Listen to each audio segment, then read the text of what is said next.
안녕하십니까. 언제나 소비자 편에서 방송하는 콘스탄트 김의 티스와 함께 돈 버는 아카데미. 이번 시간에는요, 돈 버는 상속, 배우자의 유무에 따라서 상속세는 엄청나게 달라집니다. 여기에 대해서 알아보도록 하겠습니다. 먼저 우리나라 사람들이 생각하는 중산층 기준은 어떨까요? 얼마 전에 한경에서 중산층 인식 변화 조사 내용이 있었습니다. 그것을 토대로 한번 알아보도록 하겠습니다. 일단 월소득은요, 686만 원 정도는 돼야 됩니다. 2년 전 조사 때는요, 617만 원인데 소폭 상승했습니다. 그 다음에 부동산하고 금융자산의 규모는 9억 5천만 원 정도는 돼야 된다고 보는 것이죠. 2년 전에는 7억 9천만 원이었습니다. 약간 상승했죠. 그 다음에 부자 기준은 어떨까요? 부자는 월소득 2,127만 원이고요. 2년 전과 비슷합니다. 그 다음에 부동산 및 금융자산은 38억 9천만 원 이상은 돼야 된다고 보는 것이죠. 2년 전 조사에는요, 33억 2천만 원인데 자산 가격이 좀 폭등했죠.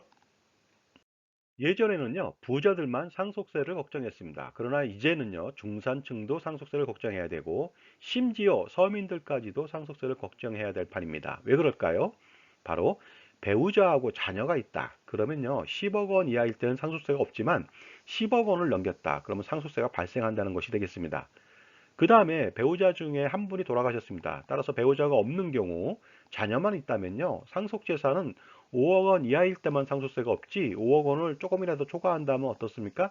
상속세가 있기 때문에 웬만하면 집 한 채 갖고 있다면요. 그 대부분 다 상속세 걱정을 해야 됩니다. 그런데 얼마 전에 서울시 중위수 아파트 가격을 발표한 적이 있습니다. 어느 정도냐면요. 12억 원 정도가 됩니다. 따라서 배우자가 있건 없건 관계없이 모두 다 중위수 이상이 된다면 상속세 걱정을 해야 되겠죠. 서울시 중위수 아파트 12억 원 이상 된다. 결국은요, 상속재산이 10억 원을 초과했기 때문에 배우자가 있거나 자녀가 있는 경우라도 상속세 대상이 되고요. 그 다음에 배우자가 없는 경우도 5억 원을 초과했기 때문에 상속세 과세 대상이 됩니다. 그렇다면 아파트 12억 원짜리만 가지고 있었을 때 상속세는 어느 정도 나오는지 알아보도록 하겠습니다. 배우자하고 자녀 두 명이 있다고 가정해 보겠습니다. 그랬을 때 배우자 공제는요, 7분의 3이다 보니까 5억 1,500만 원이 되겠고요. 일괄 공제는 5억 원, 장례비 공제는 최대 1,500만 원까지 가능합니다. 그러다 보니까요, 12억짜리 아파트 하나만 가지고 돌아가셨다. 그러면요, 2,415만 원이라고 하는 상속세를 피할 수가 없습니다. 자, 그런데요. 배우자가 없고 자녀 두 명만 있습니다. 이랬을 때는요. 배우자 공제는 없겠죠. 따라서 상속세는요. 급격하게 상승합니다. 7,700만 원을 부담해야 됩니다. 자, 그런데 현재 상속세가 그렇다는 것이죠. 현재 자산가액이 12억 원이다. 그랬을 때 상속세는 2,415만 원이지만 10년 후에 예를 들어서 아파트 가격이 6% 상승한다고 가정해 보도록 하겠습니다. 그랬을 때 그 아파트는요, 21억 5천만 원으로 불어납니다. 결국 상속세는요, 1억 5,390만 원까지 올라갑니다. 20년 후에는요, 상속재산이 38억 5천만 원까지 되겠고요. 상속세는 무려 5억 1,367만 원이 됩니다. 그 다음에 30년 뒤에는요, 아파트 가격은 68억 9천만 원이 되겠죠. 그 다음에 상속세는요, 10억을 넘겼습니다. 12억 5,170만 원으로 늘어나게 됩니다. 그 다음에 40년 후에는요, 상속재산은 123억 4천만 원이 되겠습니다.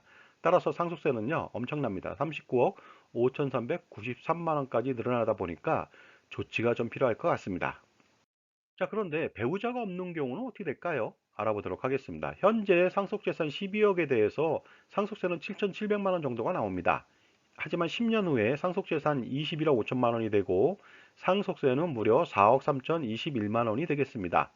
20년 후에는요, 38억 5천으로 늘어나고 상속세는 11억 7,343만 원이 되겠습니다. 30년 후에는요, 상속재산은 68억 9천만 원이고요. 상속세는 27억 2,860만 원까지 불어나고요.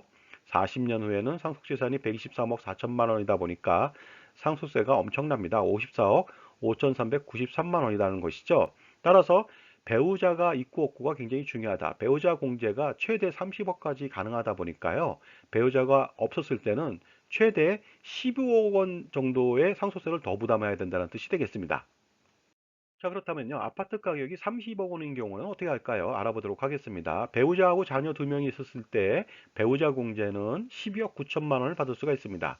그러나 상속세 산출세액은요, 무려 2억 2,986만 원입니다. 아파트 한 채만 가지고 있는데 상속세를 피할 수가 없겠죠. 하지만 배우자가 없다. 이랬을 때는요, 배우자 공제가 제로가 되겠죠. 따라서 그 30억짜리 아파트 한 채만 가지고 있었는데도 불구하고 상속세는 무려 4억 3,700만 원을 부담해야 됩니다. 자, 그리고 상속세 추이도 알아봐야 되겠죠? 배우자하고 자녀 두 명의 상속인이 있다고 가정했을 때 현재는 어떻습니까? 상속재산 30억 원에 대해서 2억 2,986만 원이고요. 10년 뒤에는요, 아파트 가격은 53억 7천만 원으로 늘어납니다. 따라서 상속세는 8억 6,101만 원이 되겠습니다. 20년 후에는요, 아파트가 96억 2천만 원으로 늘어나고요. 그 다음에 상속세는 25억 9,320만 원이 되겠습니다. 30년 후에는요, 아파트는 172억 3천만 원이 되겠고요. 상속세는 무려 63억 9,774만 원이 되겠고요. 40년 뒤에는요, 상속재산은 308억 6천만 원이 되겠고, 그 다음에 상속세는 100억을 넘깁니다. 132억 1,108만 원까지 올라갈 것으로 보입니다. 그런데 배우자가 없다고 가정해 보도록 하겠습니다. 현재 아파트 가격 30억 원에 대해서 상속세는 4억 3,700이지만 10년 후에는요, 어떻습니까? 상속세는요, 19억 6,878만 원까지 늘게 됩니다. 20년 후에는요, 40억 9,320만 원까지 치솟고요. 그 다음에 30년 후에는요, 상속세가 78억 9,774만 원까지 올라갑니다.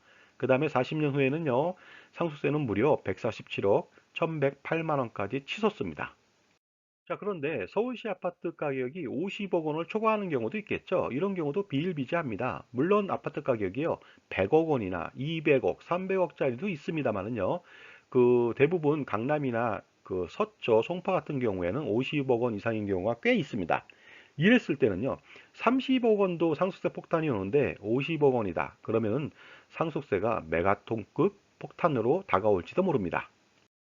자, 지금까지 제 정보가 절세에 도움이 된다면요, 구독과 좋아요 부탁드리겠습니다. 감사합니다. 계속하겠습니다. 자, 그렇다면요, 아파트 가격 50억 원일 때 상속세 판단해 보도록 하겠습니다. 자, 배우자하고 자녀가 있었을 때요, 배우자 공제는 최대 21억 4천만 원을 받을 수 있지만 상속세는 피할 수가 없습니다. 7억 7,686만 원이나 나옵니다. 그런데 배우자가 없다. 이랬을 때는요, 배우자 공제가 제로가 되겠죠. 따라서 상속세는요, 아파트 하나만 가지고 있었는데도 불구하고 17억 8,250만 원을 부담해야 됩니다. 그런데 지금 돌아가시지 않는다면 상속세는 계속적으로 늘어나겠죠? 알아보도록 하겠습니다. 10년 후에는요, 상속재산은 89억 6천만 원으로 늘어납니다. 따라서 상속세는 22억 5,962만 원이 되겠습니다. 상속인으로 배우자하고 자녀 두 명이 있을 때입니다. 20년 후에는요, 상속재산은 160억 4천만 원이 되겠고요. 상속세는 무려 58억 34만 원 되겠고요. 30년 후에는요, 상속재산은 287억 2천만 원이 되겠고요. 그 다음에 상속세는 121억 4,124만 원까지 치솟습니다. 그 다음에 40년 후에는요, 상속재산은 514억 3천만 원이 되겠고요. 그리고 어떻습니까? 상속세는 234억 9,679만 원까지 올라가게 됩니다. 엄청나지 않을 수가 없겠죠? 그리고 배우자가 없는 경우에는 더 심하게 상속세를 부담해야 되겠죠?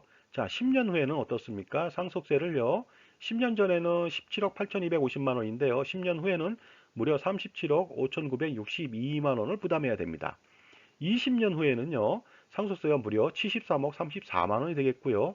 30년 후에는요, 상속세가 136억 4,124만 원까지 치솟습니다. 그 다음에 40년 후에는 엄청납니다. 상속세만 거의 250억에 육박합니다. 자, 그런데 서울시에 아파트 두 채를 가지고 있다고 가정해 보도록 하겠습니다. 공시가격이 합쳐서 50억 원이고, 뭐 시가는 뭐 80억, 90억이 되겠죠. 이랬을 때는 엄청나게 많은 상속세 부담이 발생할 것으로 보입니다. 그 다음에 더 중요한 것은요, 아파트 가격 상승이 연 6%를 넘는 경우에는 정말로 폭탄이 아니라 핵폭탄급으로 다가올 수도 있습니다. 왜냐하면요, 3년간 서울시 아파트 공시가격 추이를 보면요, 무려 3년 전 대비해서 157.2%가 인상됐습니다. 그 3년 전에는 14.73%, 2년 전에는 19.91%, 그 다음에 올해에는요, 14.22%가 상승했거든요. 이렇게 서울시에 아파트 두 채를 가지고 있다. 그렇다면요, 일단은 종부세를 피할 수가 없습니다. 최고 매년 7.2%를 내야 됩니다. 종부세가 최고가 6%지만요, 농특세가 20%, 1.2%가 더 붙는다는 점도 유의하시기 바랍니다. 중요한 것은 종부세는요, 죽을 때까지 내야 된다는 것이죠. 상속세는 죽을 때 한 번만 내지만요, 종부세는 죽을 때까지 내다 보니까 어쩌면 30년, 40년 동안 내야 될지도 모르겠습니다. 그리고요, 유사시에 또 그 주택을 양도할 수도 있겠죠. 그랬을 때는 또 양도세 중과를 또 피할 수가 없겠죠. 자, 서울시의 아파트 두 채 공시가격 50억 원일 때 종부세를 한번 산출해 보도록 하겠습니다. 어느 정도 나올까요? 놀라지 마십시오. 현재도 2억 7,280만 원이 되겠습니다. 농투세 포함한 금액이 되겠습니다. 그 다음에 10년 후에 연 6% 상승한다고 가정해 보면요. 10년 후에는요, 종부세로 3억 9,134만 원을 부담해야 됩니다. 그리고요, 20년 후에는요, 무려 8억 8,865만 원을 부담해야 됩니다. 진짜 엄청나지 않을 수가 없습니다.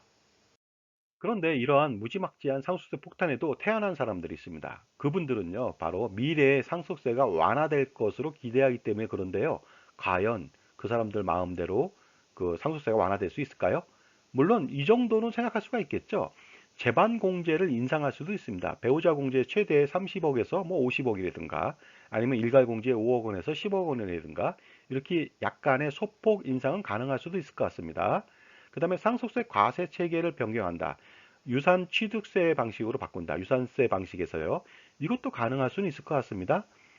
그런데 상속세율 50%를 인하하겠다. 이것은 굉장히 좀 어려운 얘기가 되겠습니다. 그 다음에 상속세를 폐지하겠다. 이것 또한 문제가 되지 않을 수가 없겠죠. 그러다 보니까요. 재반 공제 인상은 어느 정도 가능성은 있습니다. 그러나 소폭 인상을 예견할 수가 있겠고요. 상속세 과세 체계의 변경은 어느 정도 또 기대할 수가 있을 것 같습니다. 하지만 상속세율 인하라든가 상속세 폐지는 기대하기 어려울 것으로 보입니다. 더 중요한 것은요, 이렇게 상속세 완화 정책이 나온다 하더라도 그동안 아무것도 안 한다면 자산 증가 속도가 더 빨리 증가하기 때문에 그 재반 완화에도 불구하고 상속세는 더 늘어나게 됩니다. 따라서 어느 정도 자산이 있다면요, 바로 투자보다 절세가 더 중요하다는 점을 인식할 필요가 있겠죠. 그러다 보니까요, 먼저 절세 전략을 수립한 이후에 그 다음에 안정적으로 투자 전략을 전개할 필요가 있습니다. 만약에 1주택자인 경우에는요, 주택 지분을 분산할 필요가 있겠죠. 바로 분산은 배우자한테 할 수가 있을 것 같습니다. 만약에 자녀한테 지분을 증여한다. 이랬을 때는요, 자녀분은 종부세 세액 감면 혜택에서 제외되니까 주의하시기 바랍니다. 그리고 주택이 2주택 이상인 경우에는요, 당연히 주택 증여가 필요하겠죠. 양도보다는 주택 증여를 권하고 싶습니다. 그리고 중요한 것은 수증자 분산 증여를 해야 되는데요. 수증자를 한 명만 두는 것이 아니라 자녀, 자녀 배우자, 그 다음에 손자녀까지 동원해가지고 최대한 분산할 필요가 있겠죠. 상속 플랜을 수립하는 것은요, 종합적인 플랜입니다. 따라서 상속세만 줄이는 것이 아니고요, 종부세, 양도세, 증여세, 상속세, 그 다음에 종합소득세까지 종합적인 검토가 필요합니다. 그렇기 때문에요, 전문적 지식과 다양한 경험, 그 다음에 최적의 솔루션을 주는 사람하고 컨설팅하는 것이 가장 중요하겠죠. 그런데 최악의 컨설팅을 받는 경우도 있습니다. 대표적으로 두 가지가 있겠습니다. 첫 번째는요, 그 고객, 소비자 중심이 아니라 회사 중심으로 아전인수격 컨설팅을 하는 경우가 되겠습니다. 이럴 경우에 잘못하면요, 수억 원 내지 수십억 원의 손실을 볼 수도 있고요. 두 번째는요, 잘못된 솔루션을 제공한다. 이름으로써 엄청난 손실을 입히기도 합니다. 그러다 보니까요, 항상 자기 편에서 조언하는 독립된 자산관리사, IFA, Independent Financial Advisor가 가장 중요하다고 볼 수가 있겠습니다.